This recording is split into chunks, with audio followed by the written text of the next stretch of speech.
하나님 말씀 에스라서 3장 8절입니다.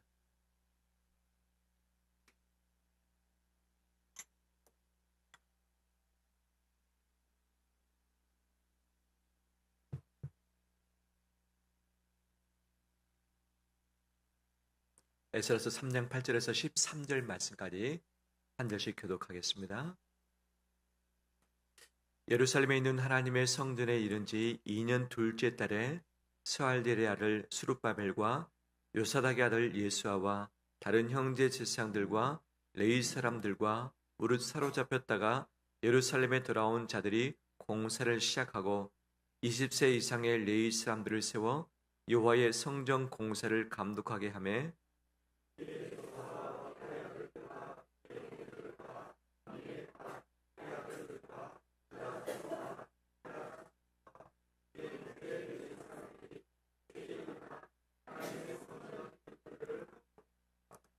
건축자가 여호와의 성전의 기초를 놓을 때에 제사장들은 예복을 입고 나팔을 들고 아삽 자손 레위 사람들은 재금을 들고 서서 이스라엘 왕 다윗의 규례대로 여호와를 찬송하되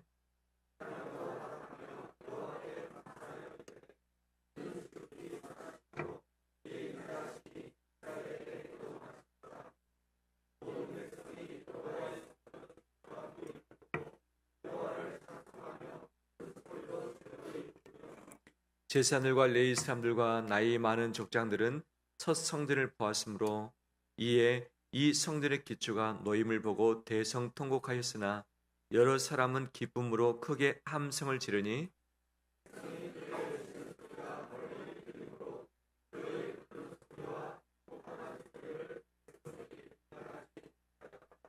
아멘. 오늘도 주의 은혜가 우리 가운데 가득하길 소망합니다. 서로 인사 나눌까요? 한 주간 수고 많이 하셨습니다.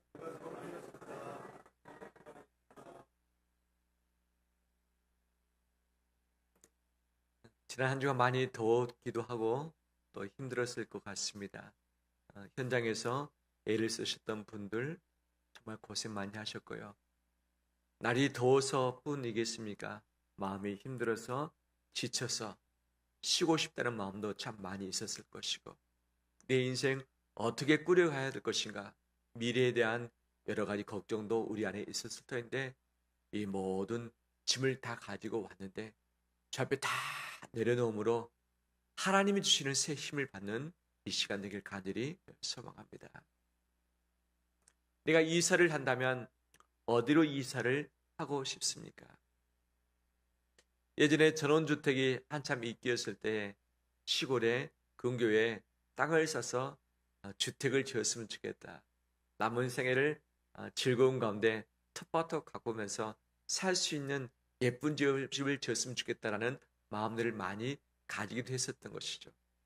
요즘에는 전원주택이 인기가 없어서 많이 매물로 나왔다고 하는데 그 가격이 아주 하향됐다고 하는데 아직도 전원주택의 마음을 품고 계신 분들은 지금이 갈 수 있는 기회이지 않는가라는 생각도 합니다. 어디로 이사 갈 것인가? 어디에 집을 세울 것인가? 어디에 건축을 할 것인가가 참으로 중요한 것 아니겠습니까? 집을 고를 때 선택할 때 무엇을 염두에 둡니까? 얼마나 살기에 좋은지, 교통이 편리한가, 병원은 가까이에 있는가, 대형마트나 편의시설이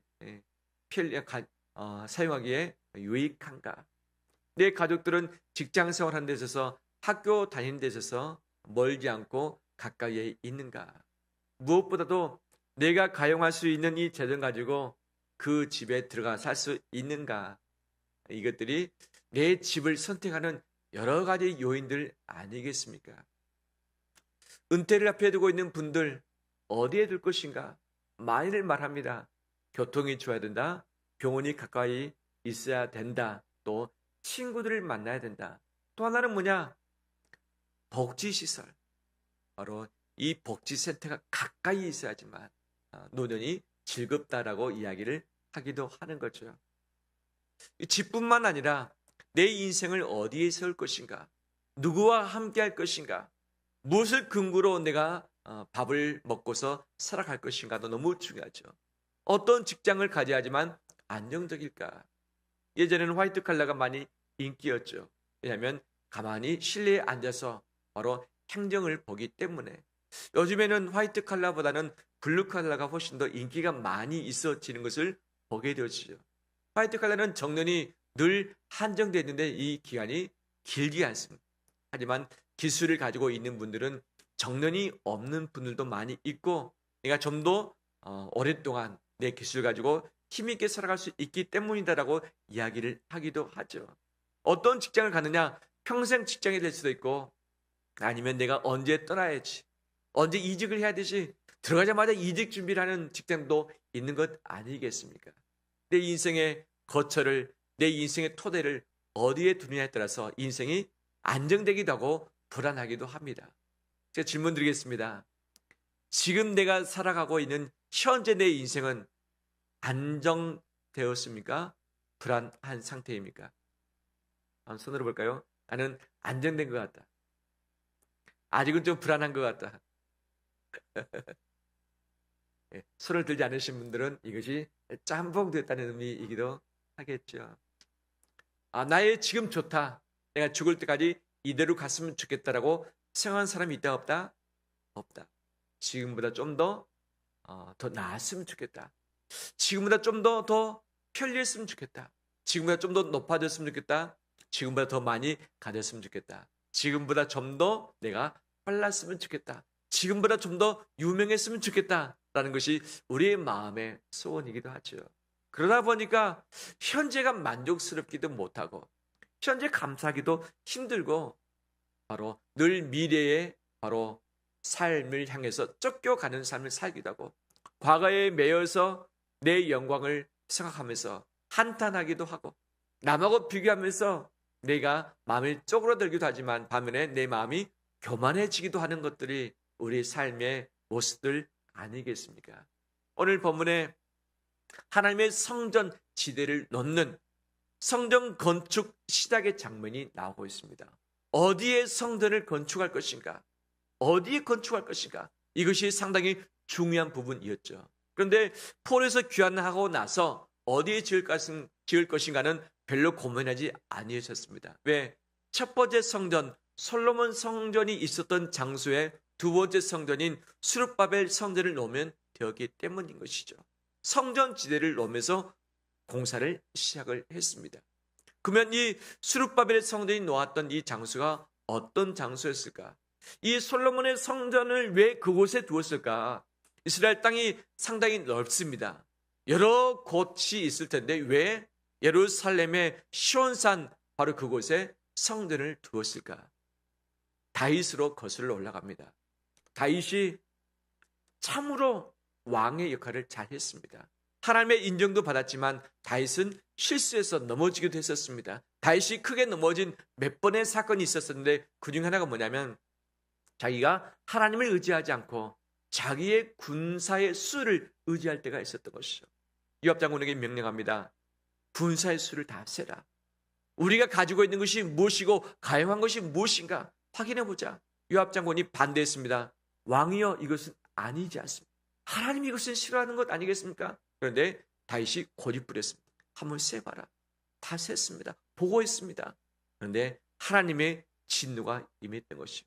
다윗, 너가 잘못한 건 맞다. 왜 나를 의지하지 않고 내가 너에게 주었던 이 군사의 수를 의지하려고 하느냐 라고 하면서 내가 너에게 벌을 줄 것인데 선택해라.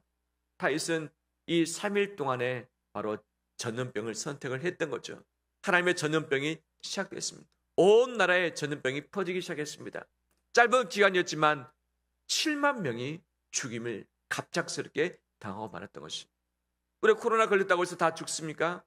아프다가 또는 다른 것이 합병증 생기다가 우리가 죽어가는 것 아니겠습니까?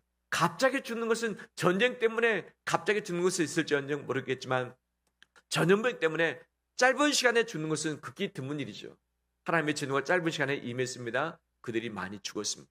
다윗이 벌벌 떨었습니다.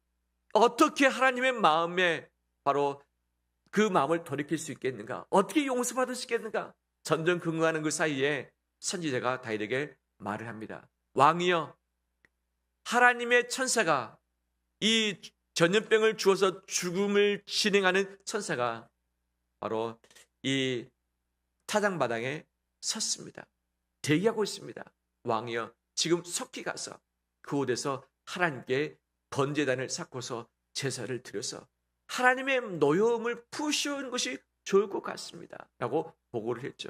다윗이 빨리 달려갔습니다. 그리고 어떻게 하는가? 어른한의 타작마당을 50세겔 주고서 구입을 했습니다. 번제와 화목제물 드릴 수 있는 그것도 구입을 했습니다. 이 어른한 타작마당 주인이 공짜로 드리려고 했지만 다윗은 공짜로 받기를 원치 않았습니다. 왜? 하나님께 드리는 것이기 때문에. 그곳에서 하나님께 번제를 드렸습니다. 하나님이 그 번제를 받으시고 다윗을 용서하셨습니다. 용서하셨습니다. 바로 그곳이 바로 어른한의 타작마당이었는데 하나님의 성전 자리가 된 것이죠. 그러면 다윗부터 시작됐는가? 아니었죠. 더 거슬러 올라가게 되면 수천 년 전에 누가 있었는가? 아브라함이 있었습니다. 하나님은 아브라함을 선택하셨고 하나님의 백성 삼으셨죠. 아브라함에게 자식을 주었습니다. 그 자식의 이름이 무엇입니까? 이삭인 것이죠. 근데 이삭이 커가길 때에 하나님이 명하십니다. 아브라함아, 너 아들 돕자. 너가 사랑하는 자식을 나에게 번제로 바치라. 주께서 불태워서 내게 바치라 명령하는 거죠. 본래 하나님은 인신제사를 원치 아니하시는 분이었습니다. 이렇게 말씀하신 것은 정말 이삭을 받기 위함이 아니라 다윗의 마음을 테스트하기 위함인 것 아니었겠습니까? 아브라함은 그 명령을 받자마자 그 다음날 아침 일찍 종을 데리고 이삭을 데리고 나무를 싣고서 이제 출발을 하기 시작했던 것이죠. 그때 당시 아브라함이 살았던 곳은 브엘사바였습니다. 이스라엘의 남쪽 부분이었죠. 이 모리아산은 이 가운데 정도에 있었습니다. 걸어서 3일 거리입니다. 하나님께서 지목을 하셨습니다. 너가 모리아산에 가서 나에게 번제를 너 자식을 통해서 바치라. 아브라함은 3일 길을 걸어서 모리아산에 도착했습니다. 아들을 묶었습니다. 그리고 아들을 죽이려고 했었습니다. 이때 하나님께서 말씀하십니다. 아브라함아, 아브라함아, 너 손 거두라. 내가 너의 마음을 알았노라. 너가 이같이 나에게 준행하였은즉 이제 내가 너와 내 자손에게 복을 주리라 말씀하신 것이죠. 그러면서 눈을 들어봤더니 이삭 위에 하나님이 예비하신 순양이 숯불에 걸려 있었던 것이죠. 그래서 그 순양을 가져다가 하나님께 번제로 드렸습니다. 이곳에서 하나님께서 아브라함과 그 이삭에게 축복을 주시고 큰 민족 이루게 하시겠다고 약속을 해 주셨습니다. 아브라함은 그 장소를 뭐라고 말했습니까? 여호와 이레. 이곳이 여호와 이레. 하나님이 예비하셨다고 한 곳이죠. 바로 그곳이 모리아산이었는데 모리아산이 어디입니까? 바로 솔로몬의 성전이 세워졌던 그 장소. 예루살렘의 시온산이 바로 모리아산이었던 것이죠. 이미 하나님께서 아브라함 때부터 지목해서 예비하신 곳이 그곳이었고 그곳에 성전을 세웠고 이제 포로에서 귀환하고 나서 그 자리에 다시 제2의 성전 세우기를 원했던 것이죠. 성지 여행을 가면 여러 가지 많은 모습들을 보게 되어집니다. 특히 이스라엘 가면 본래의 예수님 때의 그 모습은 온데간데 없어지고 예수님이 행하셨던 놀라운 기적들이 있었던 곳, 역사적인 이 사건이 있었던 곳에는 무엇을 지어놨는가? 예배당을 다 지어놨습니다. 예배당을 다 지어놨죠. 하면 예배당 외에는 다른 것이 없어요. 그래서 현재 의미를 좀 찾기에 쉽지 않은 부분들이 분명 있죠. 예루살렘 그 모리아산 그 위에 성전터에 무엇이 있는가? 이슬람의 사원이 건축되어 있죠. 이슬람이 쳐들어와서 점령하고 나서 그 성전 자리에다가 바로 자기의 사원을 딱 덜컥 세워놔서 더 이상 이스라엘이 그곳에 성전 세우지 못하도록 하게 한 것이 현재 모습이기도 하는 거죠. 근데 그 성지에 가면 꼭 남는 것이 있습니다. 뭐냐? 이미 건물은 없어져 버렸지만 바로 그 신전터가 남아있고 건물터가 남아있고 거기에 기둥들이 지금까지 있는 것이죠. 수천 년이 지났지만 그 기둥이 지금도 있고 그 터가 지금도 다 남아있습니다. 지금은 관광지가 됐지만 가면 참 많은 것을 생각하게 되어집니다. 수천 년 시간이 지났고 제국이 바뀌었고 왕이 바뀌었고 시대가 바뀌었고 역사가 바뀌었지만 이 바로 건물을 지었던 그 지대, 그 터전이 변하지 않고 그대로 남아있고 그곳에 세워졌던 이 기둥들이 다는 아니지만 일부가 남아있는 것, 참 터전이 중요하구나 라는 생각을 하게 됐습니다. 하나님께서 제2의 성전을 지으라고 말씀하셨는데 바로 하나님이 지목하신 그 자리, 흔들리지 않는 그 자리, 성전 지대를 이스라엘 백성들이 함께 마음을 모아서 세우기 시작을 했던 것이죠. 할렐루야. 우리 역시 하나님의 성전을 건축함에 있어서 바로 성전 지대, 흔들리지 않는 곳에 우리의 인생을 건설해가는 자 되길 주의 이름으로 축원합니다. 지금 세계가 기후위기 때문에 많은 어려움 가운데 있습니다. 멕시코 같은 경우 지금 홍수가 나가지고 200명 이상이 지금 사망을 이미 해버리고 있고 지금도 어려움 가운데 있는 것이죠. 사진 하나가 신문에 올라왔습니다. 어떤 사진인가 멕시코에서 아주 고급스러운 아파트가 정경 좋은 곳에 세워졌는데 홍수로 말미암아 집안이 약해졌고 바로 그 아파트 밑에 싱크홀이 생겨서 땅의 일부가 다 사라져버리고 말았습니다. 지금 위태롭게 아파트가 있는데 아마 그 아파트를 보수하기는 쉽지 않겠다. 곧 무너져 내릴 수 있기 때문에 아마 그 안에 살고 있는 사람이 다 탈출을 했을 것으로 보여집니다. 아주 전망이 좋고 아주 고급스러운 아파트이기도 하고 상당히 잘 나가는 사람만 살고 있는 그곳인데 지대가 약하다 보니까 다 나올 수밖에 없는 그런 상황 아니겠습니까?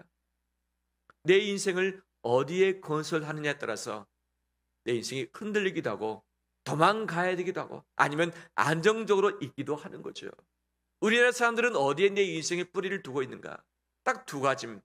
하나는 부동산, 하나는 자녀. 이 부동산에 따라서 내가 투자한 곳, 내가 돈을 주어 샀던 곳, 이것이 오르면 내 마음도 오르고 이것이 낮아지면 내 마음도 낮아지고 이것을 구입하지 못한 사람은 오르면 마음이 불편하고 내리면 마음이 좋아지고 서로 다른 것이죠. 가진 자와 가지지 못한 자가 부동산이 오르고 내림에 따라서 서로 마음이 서로 반대로 와고 가고 있는 것이 아니겠습니까? 같이 꾸준히 갈 수 있는 것은 없는 것이죠. 내 자녀의 마음의 뿌리가 있는 경우 자녀가 잘 되면 내 기분이 좋지만 자녀가 잘 되지 않으면 내 마음이 좋지 않습니다. 내 자녀가 평생도록 잘 나가기만 하는가? 자녀가 한 명인가? 손주도 있지 않는가? 이들의 상황에 따라서 내 마음이 들쑥날쑥해버리고 이 찬물 덤물에 오가고 하는 것들이 우리의 삶일 텐데 바로 내 마음의 뿌리가 어디에 있는지 내 인생의 터전이 어디에 있는지에 따라서 내 마음의 상태가 달라져 버리는 것이 우리의 인생의 모습인 것이죠. 우리의 인생을 부동산이 아니라 내 인생을 사람이 아니라 하나님께 두길 원합니다. 하나님께 두길 원합니다. 성전은 하늘의 모형의 일부입니다. 하나님 나라 바로 그곳에 성전이 있는데 바로 이 땅에 그 모형을 마련하신 것이고 그 모형은 누구를 향하고 있는가? 예수 그리스도를 향하고 있는 것이죠. 예수님 말씀하시기를 이 성전을 다 헐 것이고 사흘 만에 다시 세울 것이다. 예수 그리스도의 성전된 바로 자신의 몸을 의미하는 것 아니겠습니까? 예수 그리스도 자신이 성전이라고 하는 거죠. 우리 인생의 중심, 신앙의 중심을 바로 예수 그리스도 그 지대 위에 세우길 원합니다. 예수 그리스도는 변하지 않습니다. 예수 그리스도는 내 삶을 흔들지 않습니다. 예수 그리스도는 내 인생의 반석입니다. 반석입니다. 내가 재산을 잃을 수도 있습니다. 건강을 잃을 수도 있습니다. 사람을 잃을 수도 있습니다. 돈을 잃을 수 있습니다. 하지만 내가 붙드는 예수 그리스도는 그 어떤 누구도 뺏어갈 수 없습니다. 예수 그리스도 위에 내 신앙을, 예수 그리스도 위에 내 인생을 건설하며 나가는 우리 되시길 주의 이름으로 축원합니다. 오늘 본문에 성전 건축 공사를 시작하면서 이제 함께 축하하는 시간을 가졌습니다. 오늘날로 말한다면 기공식이라고 생각을 하셔도 좋을 것 같습니다. 기공식 할 때 누가 옵니까? 이 투자했던 사람 또는 건축을 담당해야 할 사람 또 관련된 모든 사람을 다 초대해가지고 함께 기공식 하면서 기공 예배를 드리면서 축하하고 격려하고 기도도 하면서 함께 즐거운 시간 갖는 것 아니겠습니까? 이 기공식 하면서 온 이스라엘 백성이 다 모였습니다. 다 모였습니다. 책임자들이 다 모였고 백성 모였고 그다음에 레위인까지 다 모였고 이 성령 감독자도 다 모였습니다. 그리고 그곳에서 하나님을 찬양하기 시작했습니다. 제사장들은 예복을 입었습니다. 그리고 악기를 연주했습니다. 찬양대가 찬양을 하기 시작했습니다. 여호와의 선하심과 그 인자심이 영원하십니다 라고 하면서 그 이름을 높였습니다. 많은 백성들이 기뻐 크게 함성 지르면서 놀랍게 하나님의 이름을 높이는 그런 일들이 바로 그 현장 가운데 있었던 것이죠. 그런데 그 현장에 또 다른 소리도 있었습니다. 무슨 소리가 있었는가? 우리 말씀을 볼까요? 12절 말씀. 제사장들과 레위 사람들과 나이 많은 족장들은 첫 성전을 보았으므로 이제 이 성전의 기초가 놓임을 보고 무엇합니까? 대성통곡하였다라고 이야기를 하고 있죠. 대성통곡했다. 새로운 출발을 앞에 두고서 기공식을 하면서 모두가 다 즐거워하면서 기뻐 함성을 지르고 있는데 일부의 사람들이 대성통곡을 하고 있다. 누가 하고 있는가? 제사장들과 레위 사람들과 나이 많은 족장들, 즉 어떤 사람이가 첫 성전 솔로몬 성전을 보았던 자들이 대성통곡을 했다는 것이죠. 이 솔로몬 성전은 50여 년 전에 회파되고 말았습니다. 이 1차 포로에 끌려간 사람들은 70년 만에 돌아왔는데 보니까 성전이 사라지고 없는 것이죠. 50년 만에 돌아온 사람들은 이 성전이 불타버린 그 현장을 직접 보았던 것 아니었겠습니까? 예전에 솔로몬 성전은 크고 웅장했습니다. 금과 은으로 치장되었습니다. 정말 딱 보자마자 정말 경외를 할 수밖에 없는 그런 대상이었던 것이죠. 그런데 지금 다시 성전 건축을 하려고 지대 기초 공사를 했는데 보니까 너무 초라합니다. 솔로몬의 1 성전과 지금의 제2의 성전 비교했더니 너무나도 작아 보입니다. 그래서 그들의 마음이 아팠습니다. 과거의 영광을 보면서 이 영광이 재현될 것을 기대하고서 왔는데 그 영광이 재현되기보다는 너무 쪼그라들었기 때문에 마음이 아팠고 그래서 이들이 대성통곡을 했던 것이죠. 똑같은 사건, 똑같은 장소, 똑같은 시간 가운데 있지만 누구는 즐거워하고 누구는 대성통곡하고 똑같은 시대를 살고 있지만 내게 주어진 똑같은 조건이 있지만 누구는 기뻐하고 누구는 울고 있고 이것이 우리의 모습들 아니겠습니까? 같은 절이 같은 시간 같은 장소이지만 왜 누구는 웃고 누구는 울고 있는가? 학개서 2장 3절에 보면 하나님이 말씀하십니다. 너희 가운데 남아있는 자 중에서 이 성전의 이전 영광 솔로몬 성전의 영광을 본 자가 누구냐? 이제 이것이 제2의 성전 기초가 너희에게 이렇게 보이느냐? 이것이 너희 눈에 보잘것 아니하냐? 눈에 보니까 보잘것없어요. 예전에는 수백 평의 땅 위에 건물이 서있는데 지금은 그렇게 크지 않습니다. 크지 않습니다. 이것 때문에 속상한 것이죠. 나의 인생은 어떻습니까? 요즘 기쁘고 즐겁습니까? 아니면 울고 싶고 답답하고 우울함이 있습니까? 감사가 있습니까? 아니면 아쉬움이 있습니까? 만족이 있습니까? 아니면 늘 부족하다는 생각을 갖고 있지는 않습니까? 나는 왜 부족하다 생각하고 왜 만족하지 못하는가? 여러 가지 이유가 있겠지만 오늘 본문에 보면 이들이 과거의 영광을 기억하면서 현재를 기대를 했었던 것이죠. 이 기대가 만족스럽지 못하다 보니까 기뻐하기보다는 대성통곡을 하고 있는 것 아니겠습니까? 과거에 누렸던 내 영광 지금 보니까 초라합니다. 과거에 잘 나갔었던 나 지금은 잘 나가지도 못하고 과거에 돈도 벌었던 나 지금은 돈도 벌지 못하고 돈만 까먹고 있고 과거에는 건강했고 정말 마라톤 달리기도 잘했는데 지금은 걷기도 쉽지 않은 내 자신의 육신의 늙어버림 전에는 모든 것을 잘 기억하고 총명했지만 지금은 다 잃어버리고 내가 무엇을 하려고 하는지도 잃어버리고 내 기억력이 감퇴해진 내 자신 전에는 잘 보이는데 지금은 잘 보이지 않고 잘 들렸는데 잘 들리지 않고 내 손의 감각도 무뎌지고 뭔가를 말하는데 그 말하는 것이 잘 이해도 되지 않고 복잡하고 싫고 과거에 많은 친구들이 있었고 많은 사람이 나를 존경했는데 지금은 다 떠나버리고 쓸쓸하게 홀로 된 것 같은 내 삶 바로 과거와 현재를 비교할 때에 내가 위축되어지는 것이 우리에게 우울감을 줄 수밖에 없는 것이죠. 칼럼에도 실었지만 지난주에 목회 데이터 연구소에서 우울과 자살이라는 주제 가지고 바로 설문 결과를 소개를 했습니다. 우리나라 1000명 대상으로 연구를 했는데 3명 중에 1명 이상 36%가 요즘 우울합니다. 많이 우울합니다. 많이 우울합니다. 한 번이라도 자살 생각을 해본 적이 있는 사람이 15%. 자살을 생각한 가장 큰 이유가 무엇인가? 경제적인 어려움 39%, 가정생활의 어려움 38%, 정서적 어려움, 외로움과 고독의 문제 15%, 신체적인 질병의 어려움 14%, 직장 등 업무상의 어려움 12%, 학교의 성적, 시험, 진로의 어려움 11%. 이것 때문에 자살을 생각하기도 하고 마음이 우울해지기도 한다. 죽음에 대해서 생각해 봤느냐? 사실 10%가 그렇다라고 이야기를 했죠. 왜 죽음에 대해서 생각을 하고 있느냐? 내가 생각한 방향으로 인생이 잘 사라지지 않기 때문에 그렇다. 36%. 내가 스스로 쓸모없는 존재로 느껴진다. 35%. 경제적으로 너무 힘들다. 33%. 다들 행복하게 사는데 나만 못 산다 생각이 들 때 29%. 건강상의 문제가 있을 때 29%. 인간관계가 지치고 힘들 때 28%. 이것들 때문에 마음이 우울해지고 죽음에 대해서 생각하게 되어진다라고 이야기를 하고 있습니다.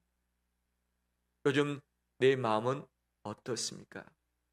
즐겁고 큰 기쁨에 함성을 지르고 있습니까? 아니면 우울감 가운데 위축되어서 마음에 쪼그라들어서 지쳐서 쉬고 싶다, 그만두고 싶다, 도망가고 싶다, 그만 마무리하고 싶다는 생각이 혹시 들지는 않는지요? 우리 성도님들 마음 붙들길 바랍니다. 마음 붙들길 바랍니다.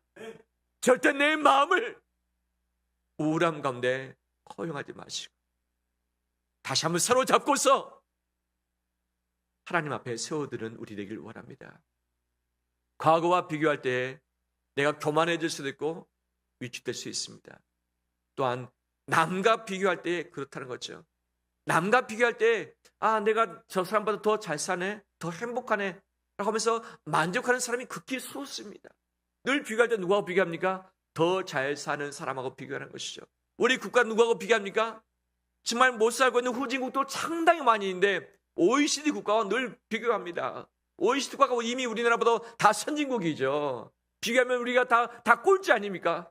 이미 우리가 전 세계적으로도 정말 잘 살고 있고 경제대국, 국방의 대국인데 정말 잘 안 되는 이 수치만 보여주면서 우리나라가 잘 안 되고 있는 것 같은 이 여론이 계속 보고되고 있는 것 아니겠어요? 우리나라가 얼마나 잘 살고 있습니까? 그런데 이 풍요 가운데 행복을 누리지 못하고 우울하면서 극단적인 생각을 하면서 포기하고 싶은 마음 가운데 힘든 여정을 살아가고 있는 이것이 우리의 불행 아니겠습니까? 남하고 비교하고 남의 국가와 비교하고 남의 가정, 남의 직장과 비교하면서 왜 나는 이 모양이지? 왜 나는 이 월급이 이것밖에 되지 않지? 왜 우리 가족은 이렇게 되지? 내가 살고 있는 집은 무엇이고 내가 가지고 있는 이 경제적인 이 힘은 무엇이고 바로 이것과 비교하면서 내 마음이 힘들어지는 것이죠. 뿐만 아니라 우리는 무엇과 비교하는가? 미래에 내가 희망하는 나만의 기준과 현재를 비교를 합니다. 이 갭이 크면 클수록 절망이 있을 수밖에 없는 것이죠. 희망은 우리에게 도전 주고 다시 일어설 수 있는 용기도 주지만 도리어 내가 너무 높은 희망의 기준을 잡아냈을 때 나를 절망케 만들어버리죠. 지금 내 속도가 내가 마음에 드는가? 내가 지금 소유하고 있는 것이 마음에 드는가? 내가 살고 있는 내 집이 마음에 드는가? 내 가족, 내 식구들, 내 자녀들이 마음에 드는가? 내가 누리고 있는 내 직장, 내 수입이 지금 마음에 드는가? 내 건강이 마음에 드는가? 지금 현재 제가 말씀드렸던 이 부분들이 다 마음에 드는가? 거의 없을 거예요. 내가 원하는 목표 수준치가 있는데 이것에 도달하지 못했을 때 이거와 비교할 때 내 마음이 힘들어지고 아파지고 우울해지고 실망감이 되어지고 그 속에서 도달하지 못하는 내 자신 보면서 한탄스러운 것이 우리의 마음에 채워지기를 하는 것이죠. 이 부분들을 주님 앞에서 내려놓고 깨트려버리길 원합니다. 하나님이 우리와 동행하십니다. 언제 동행하십니까? 현재 동행하십니다. 현재. 하나님께서 이 성전 지대를 얻겨서 모여서 함께 주 앞에 감사 찬양을 드렸던 그 현장에 주님은 임재하고 계신데, 임재하고 계시면서 통치하시면서 기쁨을 주길 원하시는 하나님의 마음을 알지도 못한 채 과거의 영광과 비교하면서 대성통곡하고 있는 그들을 봤을 때 하나님 마음이 어떻겠습니까? 내가 지금 너희와 함께 하고 있고 내가 너희에게 영광 주길 원하고 있는데 왜 너희는 과거에 붙들려서 이렇게 울고만 있느냐라고 하나님께서 반문하는 것 아니시겠습니까?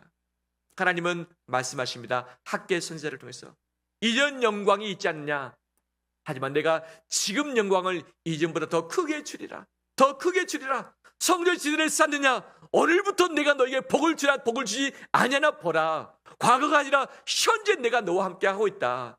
현재를 내가 허락한 것이다. 이것이 바로 내가 함께하는 것이다. 왜 미래에 갇혀서, 왜 과거에 붙들려서 왜 힘들어하느냐. 현재 내가 너와 함께하는데 너가 왜 그렇게 하느냐라고 물으시고 계시는 것이죠. 지금 현재는 하나님이 나에게 허락하신 선물입니다. 지금 하나님이 나와 함께 거하십니다. 나에게 역사하시고 지금 나를 채우시고 보호하시고 인도하고 계십니다. 왜 미래를 향해서 우리 마음을 빼앗겨버리고 왜 흔들립니까? 지금을 감사하며 지금을 찬양하는 우리 되길 원합니다. 내가 살고 있는 집을 감사합니다. 내 가족을 감사합니다. 우리 주님의 길 교회를 감사합니다. 현재 나의 직장을 감사하고 내 재정적인 형편을 감사합니다. 감사합니다. 지금 있으면서 늘 미래를 향해서만 바라보고 생각하면서 현재를 누리지 못하고 느끼지 못하고 가는 것, 이것이 가장 불행한 삶일 수밖에 없는 것이죠. 현재 지금 주어진 나의 모든 형편을 감사하길 바랍니다. 지금 하나님은 우리에게 역사하실 것이고 영광 받아 주실 것입니다. 이런 귀한 기쁨의 함성이 대성통곡을 딛고서 일어서서 하나님께 찬양으로 올려드리는 우리 삶 되시길 주의 이름으로 축원합니다.